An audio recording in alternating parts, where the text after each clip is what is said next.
Hello and welcome to one more episode of the Cinematic Dogma podcast. I am Jose and I'm joined as every week by the dog accompanied. I don't know if that's a word in English, but I'm joined by Blake and his inseparable dog. My dog is joining us as co-host today because he is a little needy. I have to say that I feel like the setting for this podcast, which is a conversation between two grown men, is the best setting to discuss the film we watched for this episode of the podcast. Yeah, and this week we actually watched the 1981 comedy drama Dinner. I don't know if dinner is a genre. It should be a genre. My Dinner with André.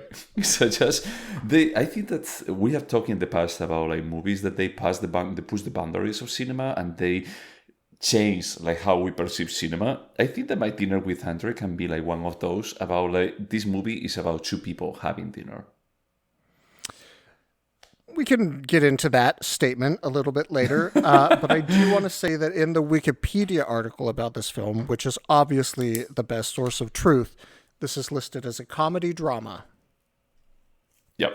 Yeah, that's exactly what I was checking, and that's the reason why I hesitated for a second. Is like, what exactly is this? You know? And I won't say that there's no comedy in it, but I will say I didn't laugh out loud. It's not that sort of comedy. No, it's comedy for intellectual New Yorkers in the late 70s, early 80s. New Yorkers that are very pleased with themselves. Correct. Let's just pause it there because I think that we're going to be like jumping too much into the analysis. But this was my pick, and I'm going to own it. I think that this was my pick. At least I don't think that this came from you. No. You're correct. Yeah, and I only remember like seeing the actor, like the one that plays Wally, that his name is actually Wallace. Is I seen him in many series. Is that one day my boyfriend was watching The Young Sheldon, and this guy has a recurring role in that. And then while I was watching all of the pretty Criterion prolific, but I know him for mostly from Princess Bride. He has a very iconic role in Princess Bride. Yeah. And the thing is that one day I was watching all of the Criterion Closet videos, or most of them, and there was like a video of them two that they go into the closet, and Wallace says that he didn't watch My Dinner with André. I think that he says that, and he says that he doesn't like to watch cinema. It's like he works on it, but he's not that passionate about like consuming it afterwards. But he identifies first and foremost as a playwright, right? Yeah, in the movie, yes. I don't know if in real life. In real life, yeah. Yeah. All right. So basically, they're like playing two. Well, that's the reason why I picked it up. I was like curious about like, hey, this person doesn't really like cinema that much, and there is this iconic movie that I heard mentioned like many times as a very iconic movie from the late 70s, early 80s. Sorry, like late 70s, early 80s. Sorry. So I just decided to just like pair it with another movie about like how palatable could this be to discuss about with my bestie. All right, moving on. So I guess that I would summarize it too, but I think that I already summarized it. You know, it's like from the perspective that these like two friends in New York. Is that one of them is a playwright, Wally. The other one, André, he's a theater director. That they disconnected from each other for many years, and they decide to have dinner again and getting up to speed with what happened in each other's lives, especially in André. Because this movie is like very explicit into no one cares about Wally. 80% of the talking is André.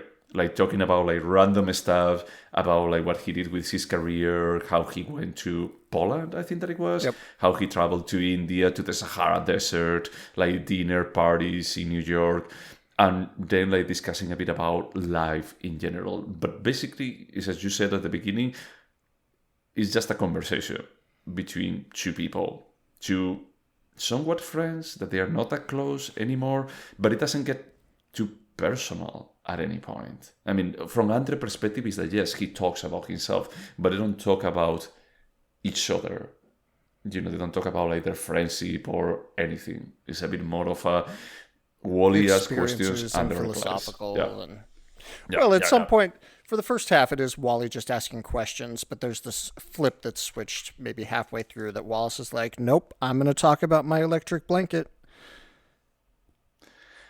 He's given the thing I have. Well, I think that I'm done. Like summarizing, you know, it's a dinner. I mean, that's the dinner about it, happens. Yeah, it takes 2 hours. Yes, that's And what they I was going to finish. call out. Despite it being a conversation, it's still a 2 hour long conversation. Yeah, not even our podcast that their conversations take 2 hours. So take that, Andre. I think you did an excellent synopsis. What I find interesting is that André is played by André Gregory. Wally is played by Wallace Shawn. Yep. They share names with their characters. They're friends in Yep. real life. And the Yeah. movie came about by, I think it was Wallace Yep. contacted Gregory and was like, we should do something. Why don't we just make a movie about conversations we've had? Yep. Although they insist that they're not playing themselves. And actually, the poet Noah Baumbach interviewed Wallace Shawn in 2009 and said we weren't playing ourselves. We were just like pulling from experiences in our lives. Yeah. And he said, if we remake the film, we're going to switch who we play to prove a point that we're not actually playing ourselves, which I thought was really interesting. Yeah, I think that makes sense. So, leaving the summary behind,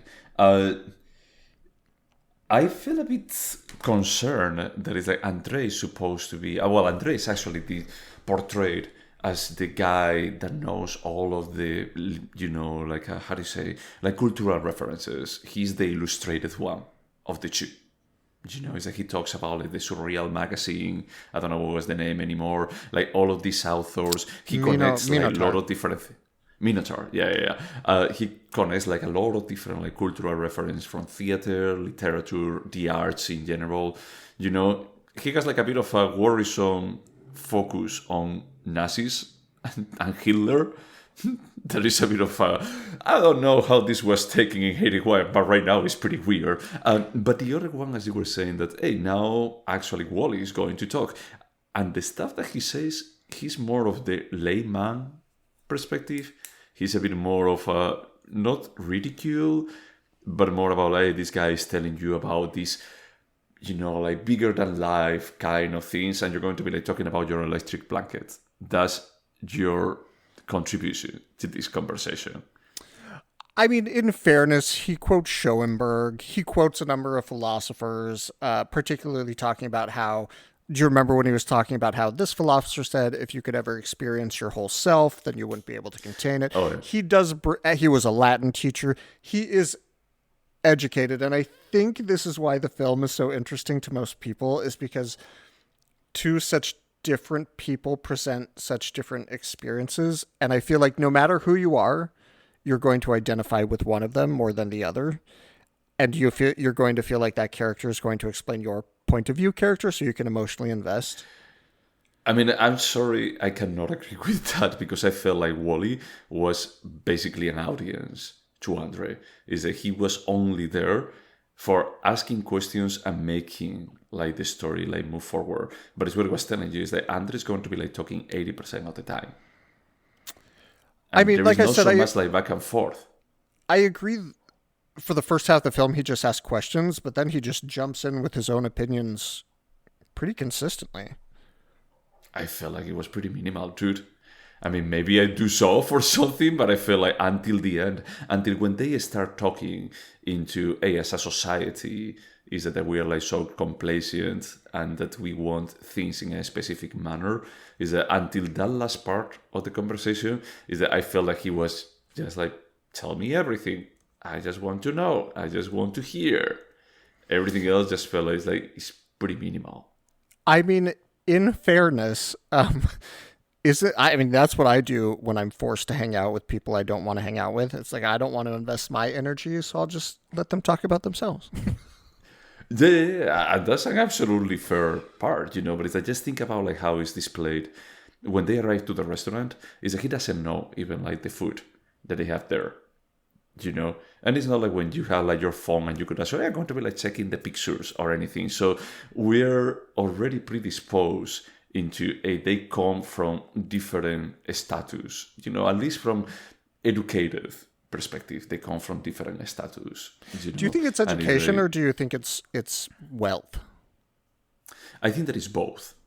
It's true that it's like maybe wealth makes you more educated because it makes you more exposed to some specific things. Back then, yes. It's like now, I think that most things have been democratized. And it's like, hey, if I want to watch an opera, it's like, if I cannot afford going to an opera, I'm pretty sure that I can watch it in YouTube. There can be like productions about that in YouTube. Or I can watch like many, many movies online. I can read like many books without like paying for them, So it's more of yes, there is wealthiness, but there is also desire for education. So for me, Wall-E was more of the layman of I have like a lot of tragedies that are happening, and the intro tells you that is but it's like, I'm a playwright, they don't want to see me, and it's like, I'm an actor and they don't want to hire me, so my wife has to work, my girlfriend has to work. That is like, well, maybe you should look for something that you can be hired and stop complaining. So it felt almost like, okay, this is the Woody Allen New Yorkian, but without like the same pretentiousness of being super educated. That part is transferred to André, and he's like this is the neurotical New Yorkian, and the other one is like the educated New Yorkian.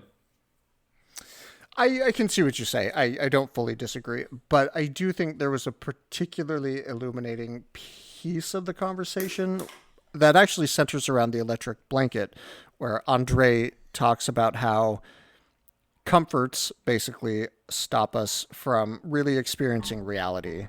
And they talk about this electric blanket, about how having that comfort stops you, for instance, from cuddling up with a partner and sharing that intimacy.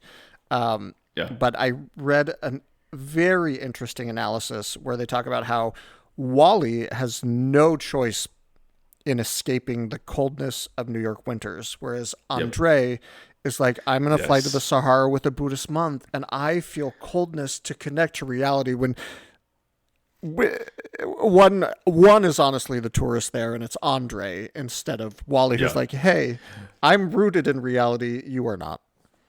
Yeah. I mean, basically, and I think that Wall-E challenges him. That is like, dude, it's like, we need blankets, we need heat.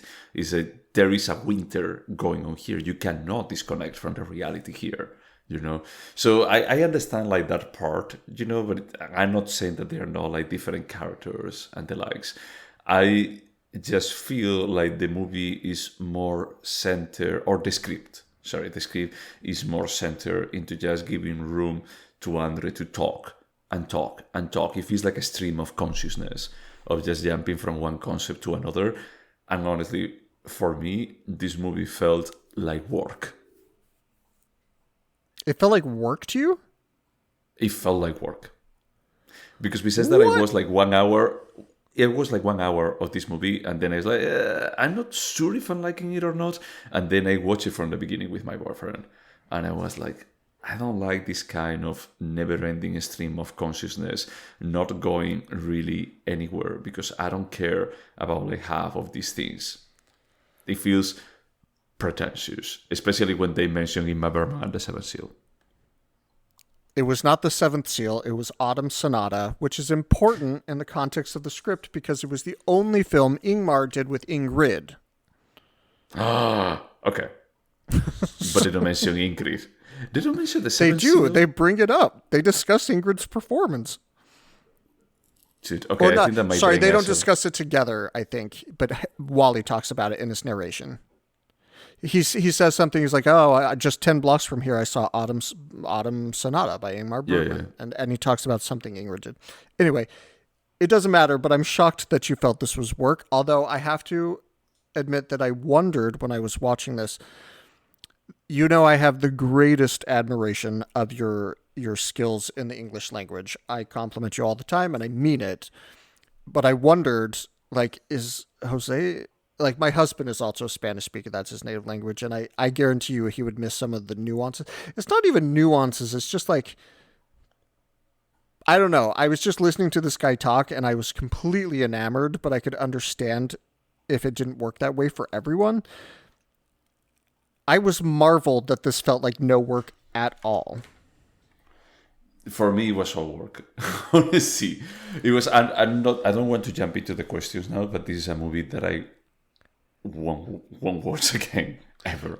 Well, I have to admit, if I rewatched it today, the novelty of that conversation would not be that compelling. But the first time, I was like, Jesus Christ! Like, who wrote this? Because I could read what they write forever.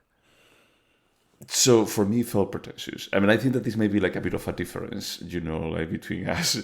When I actually saw like the Janus film at the beginning, is that I tend to like the movies that they bring. Is that we was like Lucky Mirror not too long ago, and we have was like many other movies.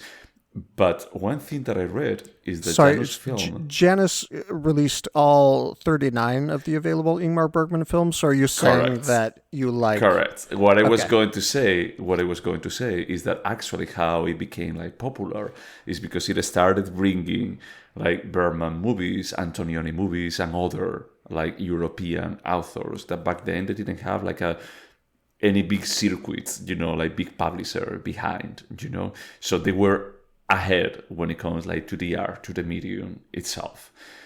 Now, here I just felt it's like, okay, this movie, it could only be like published by Janus, because the kind of stuff that I actually there like talking about is almost like the target audience and the people that they work for Janus films about like, hey, we're going to be like talking about surrealism, we're going to be like talking about like the new wave, we're going to be like talking about like this type of theater, more experimental, that is not like for the average person.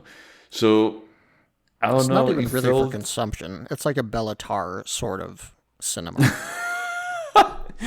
Yeah, that's like a very accessible kind of movie, like very kind of accessible cinema.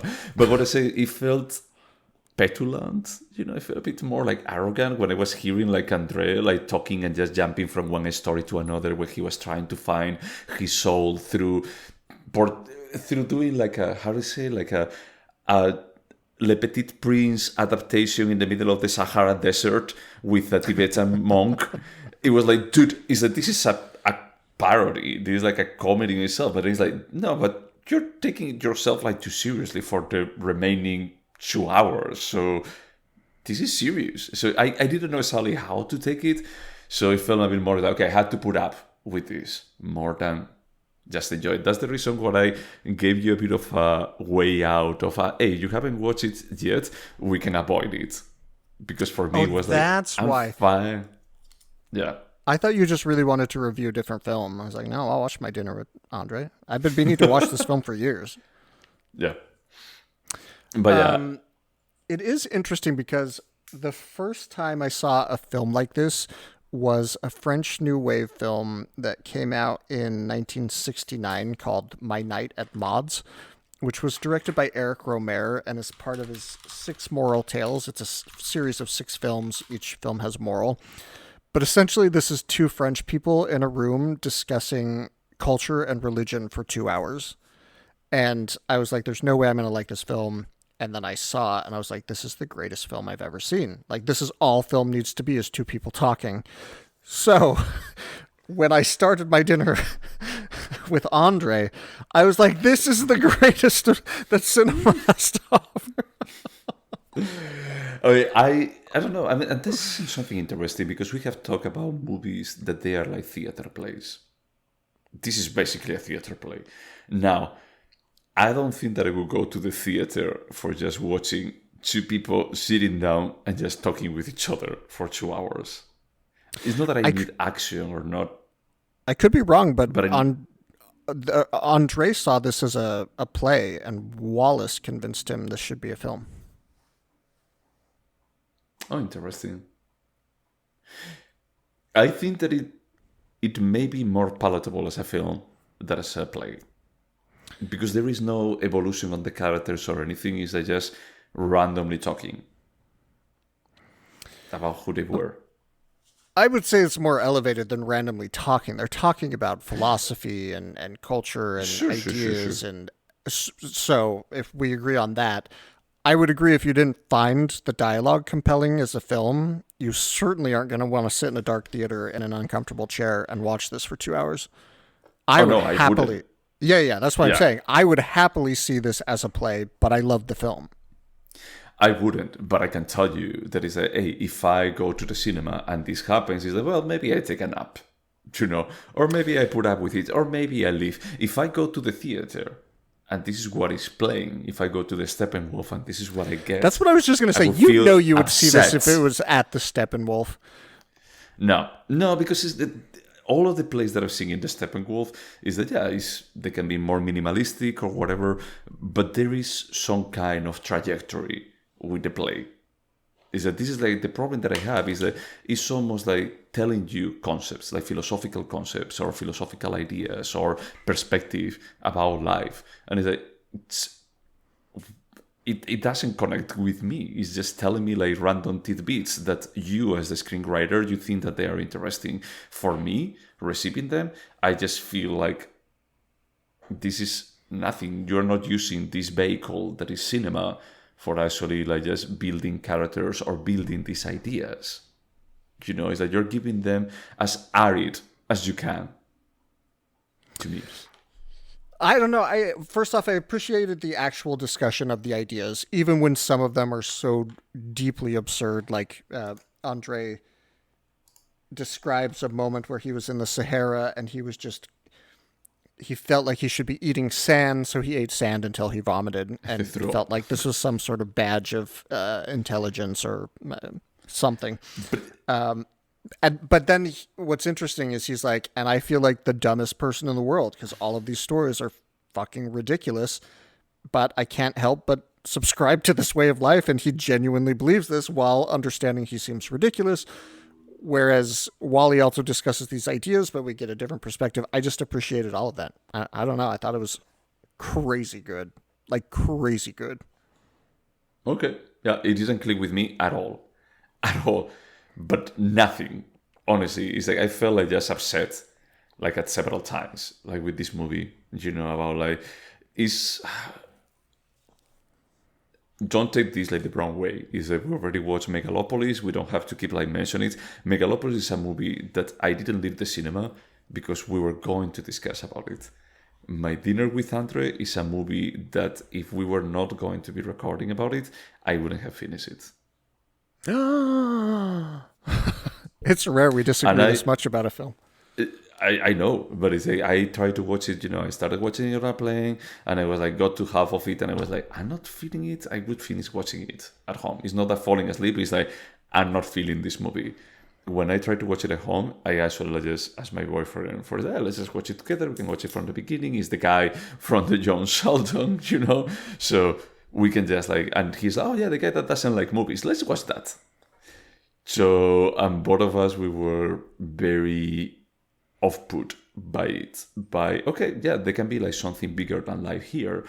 But for me, it comes across as pretentious. It comes across as we're going to be like just flashing like a lot of cultural references here because it's a bit more of the intellectual way of that period in time.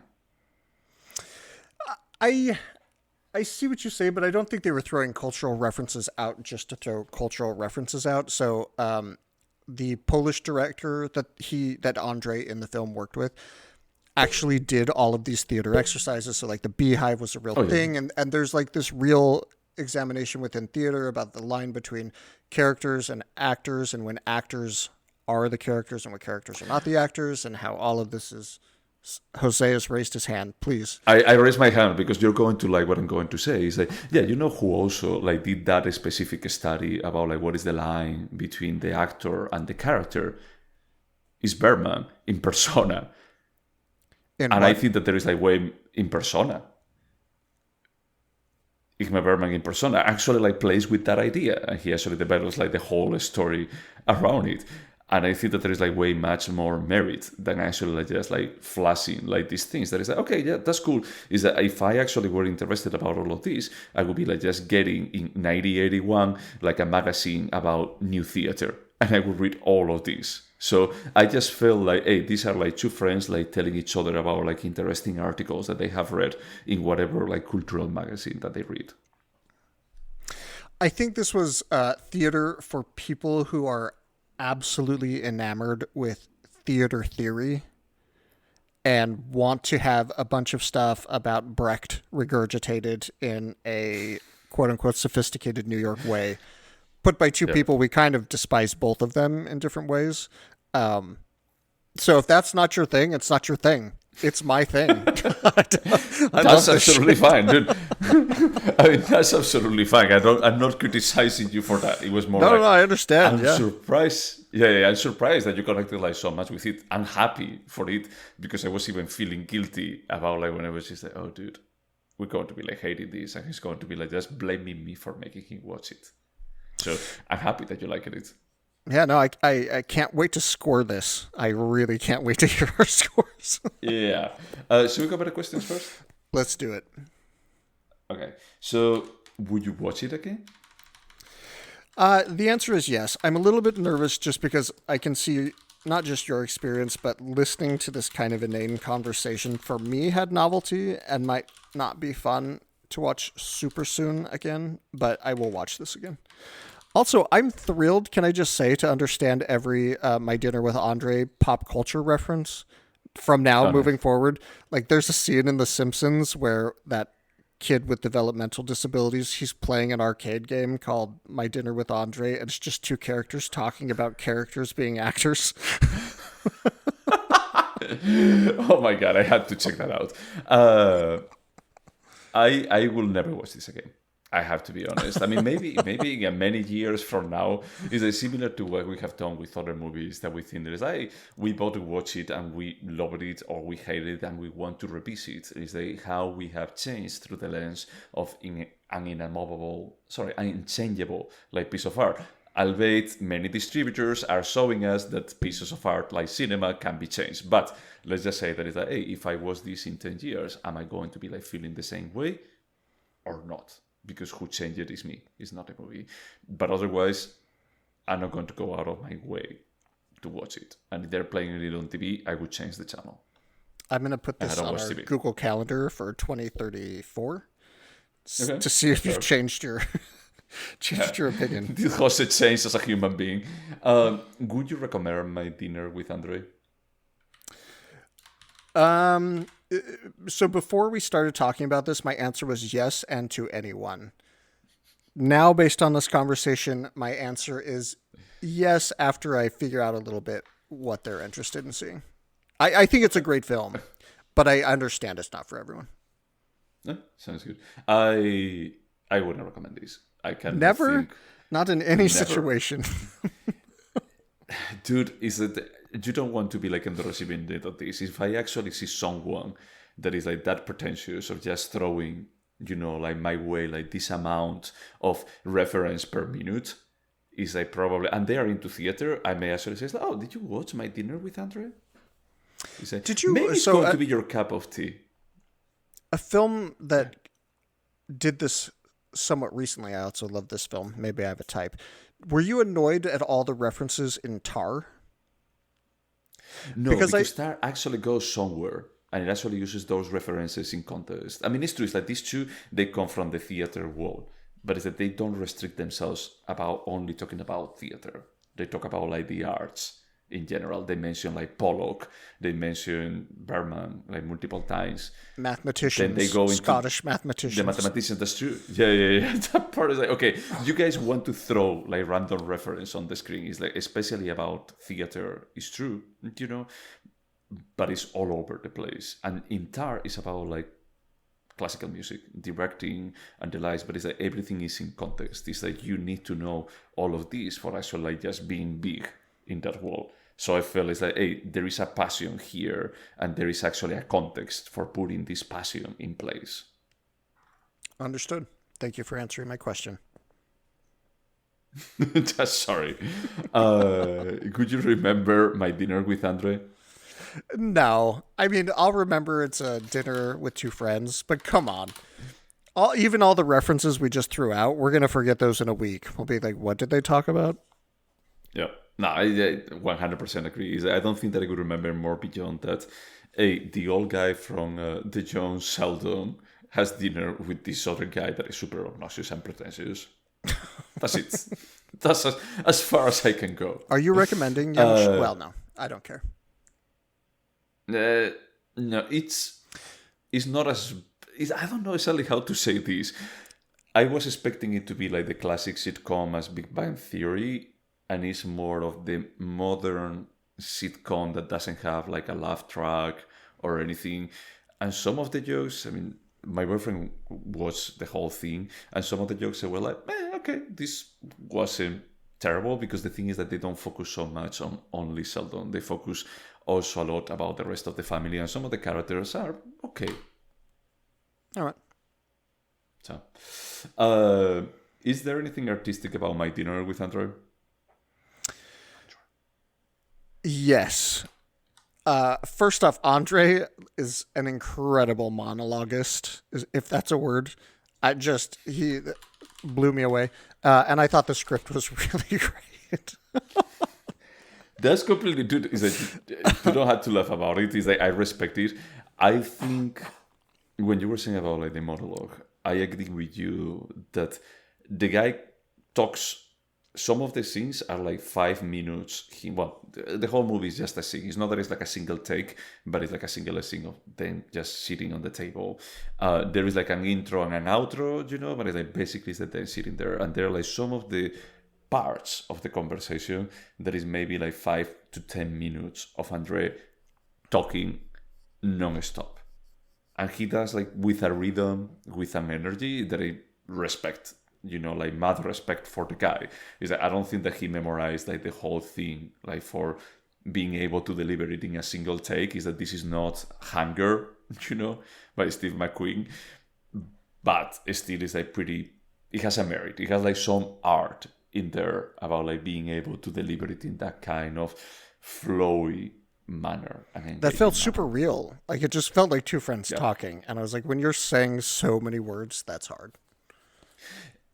I go back to the part about like, well, it was one friend talking and the other one receiving. That's what I'm saying is Andre's performance particularly, to just talk and talk and talk and talk and make it seem real and natural. I'm just very impressed with him.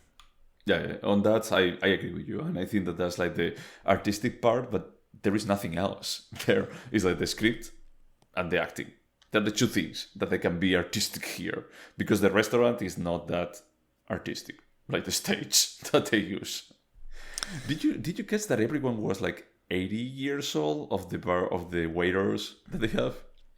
Yeah, I noticed that, and I actually went into a little bit of a rabbit hole into the symbolism of my dinner with André, and there's some suggestion that the fact that André and Wally never actually say thank you to the staff, that it's kind of supposed to be the stage to their performance. Anyway, there's something there that the restaurant everything was kind of weird, and then they stopped their conversation and realized everyone went home hours ago.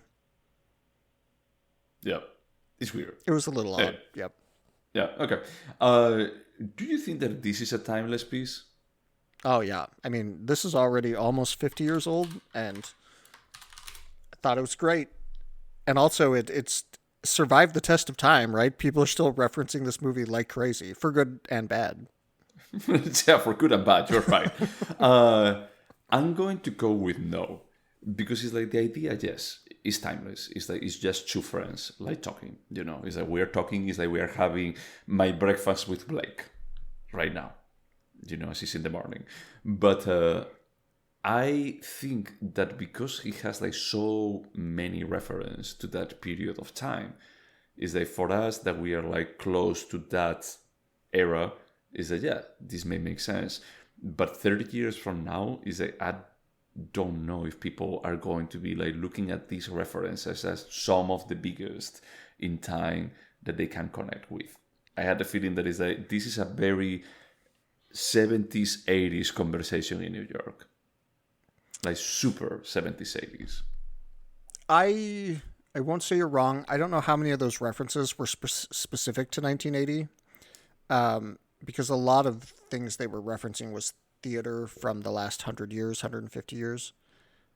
And like the mathematician was 200, 300 years ago. Like they reference stuff throughout history. So like Minotaur, the magazine, for instance, they were talking about was published in the 1920s. Yeah. 30s. So I don't think it was rooted. I think in the film it says 20s and 30s, right? Oh, gotcha. Yeah, but the specific one that he grabs is like from 32 or 34. Yeah, so for me, it's not that he references a magazine that existed in 1932. It's the fact that they're discussing surrealism, which is covered in a magazine. So surrealism will always be something I will want to hear discussed. But I don't think the fact that they reference a surrealist magazine that came out in 1932 makes it timely. No, I think that is all of the amount of references that they actually throw around. That for me is that, hey, at that time, is that you have to think that at the end is that, hey, art has existed like from the beginning of time. And depending on the time that we are living in, is that we have a bit more of a reference or passion for a specific time. You know, for a specific styles or for a specific, you know, like things. Is that, for example, is that even nowadays, Impressionism, for some reason, is still like one of the biggest ones. But it's like, how many centuries ago was that? You know, like 2 or 3. Is that, but we still like keep referencing Matisse, Seurat, Van Gogh. Is that, but it's a bit more of this right now. Is still like one of the big arts that people like all like can reference. And I had the feeling that is as time progresses, is that the reference that they are like part of the communal understanding are going to be like changing. That's the part of the feel is that, hey, these things on that time, they make sense. And for us, it's like we may know like some of them, in your case, maybe most or all of them, but I had the feeling that the set of things that they are known are going to be pretty different. It'd be interesting to be able to look at this in 100 years in the future. Well, not only about that, I would like to see this movie through the eyes, not of the average TikToker Gen Z, but it's just like getting someone like in their early 20s that they're educated, you know, because they have like a passion for the arts in general, they love cinema or they really like theater, and just like sitting down and say, let's just watch it. You know, so I want to hear like what you feel about like the reference. My feeling is that everyone is going to feel like this is age, is that these are things that most people are not talking now. Not because like these philosophical concepts are not important, it's like those are important, but there is an extra effort for connecting them with reference of the time. Yeah. We need to meet a 25-year-old that likes theater and cinema. If anyone's out there, call us. Please. Please, we need you. We need to settle this. So, would you turn My Dinner with André into a TV show? Oh, honest to God, yes. Like, I see... I don't know if I'll regret this, but, you know, like, when we watched... I don't know. Did you see the film version of Fanny and Alexander? And you're like, yeah, no, this doesn't need to be 8 hours. And then you watch the 8-hour version and you're like, this did need to be 8 hours. That's how I feel that this film could be. Like maybe I could sit down for a 1-hour session for 8 times. I could see that for me. So the answer is yes. I mean, if there were like more character development, for me, the answer is no. That's, you know, probably was already implied. But if there were like more character development, if we were looking into something, look, if we actually look into something more of 2 people sitting in front of each other, if we're looking in therapy or in treatment, is that's basically like episodes of 40 minutes of 2 people like sitting in front of each other and talking. And it's super incredibly engaging. Yeah. Yeah. Because it's a bit more about character development. In this case, it's more about throwing references. It's way more nebulous isn't the right word. Yeah, it's just not grounded in anything that's in the reality of the story itself. It's just ideas. Yeah. They're talking about ideas. Yeah. Yeah. It's like a stream of ideas. And if you like those ideas or you find them compelling, it's like, yeah, this can resonate with you. But at least like it was in treatment or in therapy? In Treatment is the American version of that show. Yes. Yeah. There is couples therapy, which is on now on Showtime. Oh, and it's the same principle? It's the same principle. You see 5 or 6 different couples come in and repeat over and over. It's not the same But creators, and it's not as good. It's a little bit more like yeah. a soap opera version of In Treatment. Not that In Treatment was like not a It soap was opera. a fucking soap opera. It was a fucking soap opera, dude. But it was like let's not go elevated. back. This is a little less elevated. Okay. Yeah. Okay. That's fair.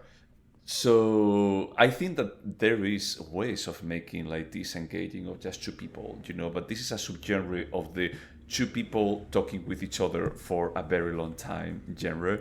That is like two people talking about ideas. That is like the My Night and Modes. It sounds like that too. Well, soon I really am going to make you watch My Night at Mods because I think it's very similar, but it's the European version. So let's. Probably better. I'm sure it's much better. They discuss Catholicism. So. Okay, the hot topics, the hot takes are coming. Okay, do you think that My Dinner with André could have been better? I wouldn't change a thing. Okay, no, there's nothing. This. I'm laughing because we disagree so much, which I find amusing. I would not change anything about this film. I think it's really great. Okay, I wouldn't change anything either, because I understand like what they're trying to do, and I recognize that this is not for me. I see what you're doing. This is not something that I am looking for in cinema or in any other medium. I appreciate it. If I wanted like a stream of ideas, I would be reading, I don't know, like an elevated Reddit. When you scroll down and you see like completely random stuff, but imagine that all of them, they had like a reference to a philosopher with a quote. That's what I think that this movie is. Okay. And it cannot be better. That's that. Alright, so those were all of our questions. Should we score it now? We can score it. Before I do, I think it's important to call out that both Siskel and Ebert listed My Dinner with André in their top 4 films of all of the 80s. Admittedly, the 80s weren't great for cinema. It's but... pretty bad. Can you give me the other ones? The other 3? No, I don't really respect Siskel or Ebert or their lists, but only when you agree with them. When it supports my argument. Okay. I don't want to hear what Peter Travers had to say about this film. All joking aside, I picked this score basically when I finished watching the movie. For me, this is a 9. This is really a great film. It's great for my tastes. I'll say that. Yeah, for me, and this is from my taste perspective, this is a 5.5. Oh, God. That's a pretty big spread for us. Yeah, I mean, probably one of the biggest ones, since Brazil, probably. But I don't think that is bad. It's just like what it's doing like on the medium is just not for me. And if a movie makes me work and I don't get any payoff, if this is not even like a Bellatar movie that at the end is like, okay, you put up with 3 hours, but the 30 seconds were good. The 30 last seconds, they were like a good build up. It's like, you don't even give me that. I honestly felt like I wasted 2 hours. You don't feel like his taxi ride home playing Eric Satie was enough emotional payoff for you? No. But thank you. This is for 10, no. No. There was no emotional payoff. I didn't connect with them. Is that they just felt like caricatures. They didn't feel like regular characters. Wally maybe was a bit closer to reality because we have like a bit more context from him at the beginning before the movie starts. But afterwards, I just felt like I'm out. I'm just like, I don't care. I do agree that character development didn't seem to be a priority or even any point of this film. So unless you're up for listening to discussion of abstractions, yeah, that's about all there is for you in this film. Yeah. Pretty much. Okay, so I think that's it about My Dinner with André. Unless you have some closing thoughts. You have like some closing ideas. If any of you had not seen this film and were fans of Community and then see the film, watch season 2, episode 19 of Community, because it's an homage to My Dinner at André.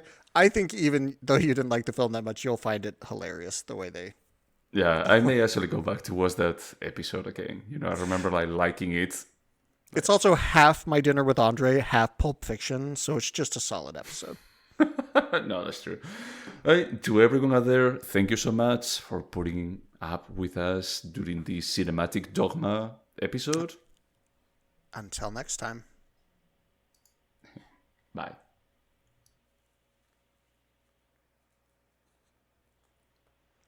I'm like, I totally hear all your opinions. I don't even disagree with them. I thought you would like this more. I really did.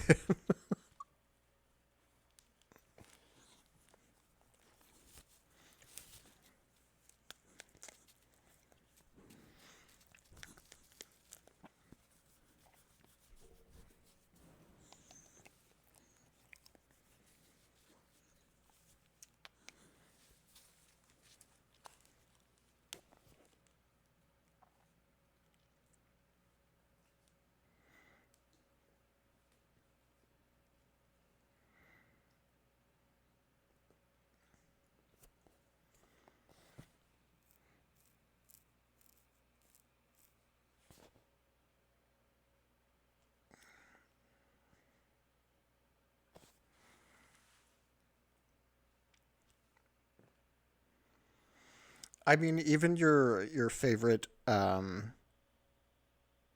Metacritic has in universal acclaim as its rating. So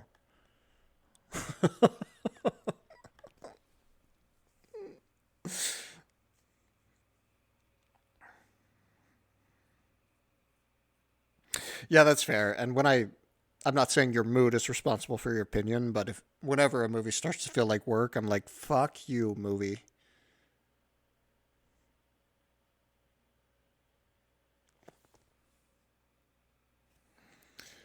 Which one did you feel was more work, Megalopolis or My Dinner with Andre?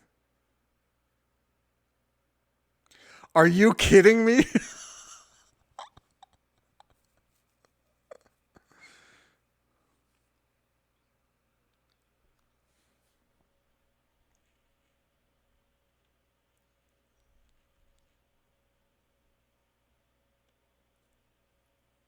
Hold on, hold on. Laughing out loud. I So that just. perspective is that I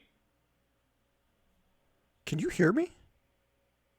yes, So yes, your I can audio hear you. cut out for all of that. Can you repeat it? Sorry. I was saying that when I watched Megalopolis, it started like a train wreck. I was suffering. I was physically in pain, like watching that. Like for Coppola, for like what was happening there, my eyes.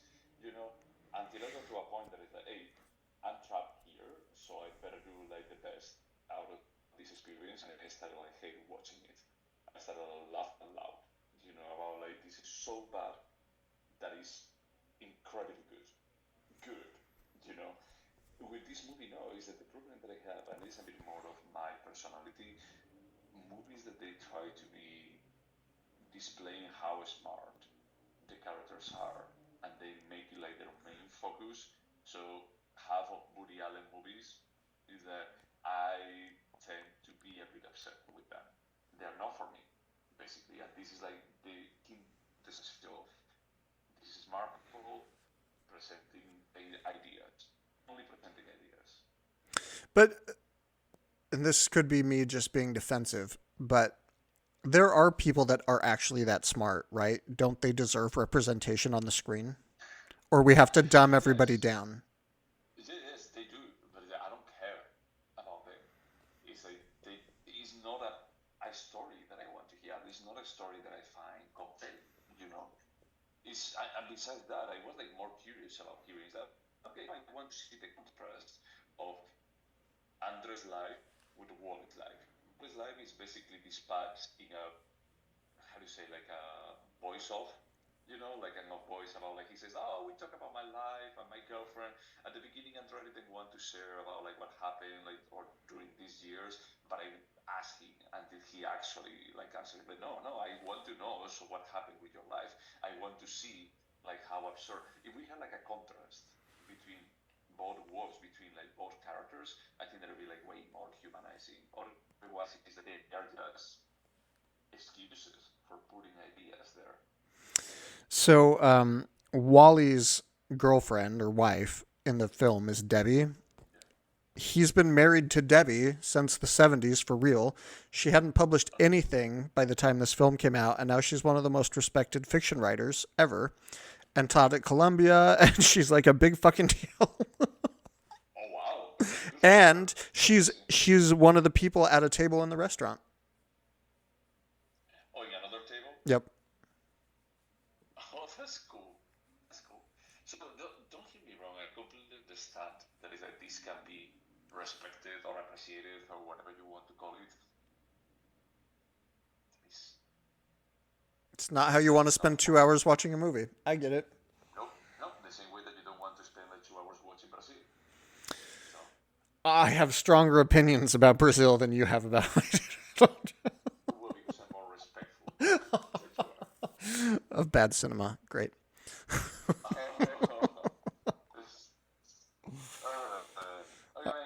It's 2:30 here. All right. Say hi to John for me. We're still going to be like buying some stuff. So yeah. Oh, fuck. There was going to be like one thing that was in the back of my mind. Well, I probably will remember about it later. But yeah, I was talking with John the other day, and he said, "Oh yeah, I have to tell Blake about this." Well, text me. All right. Later, man. Say hi to Pablo. Will do. Bye.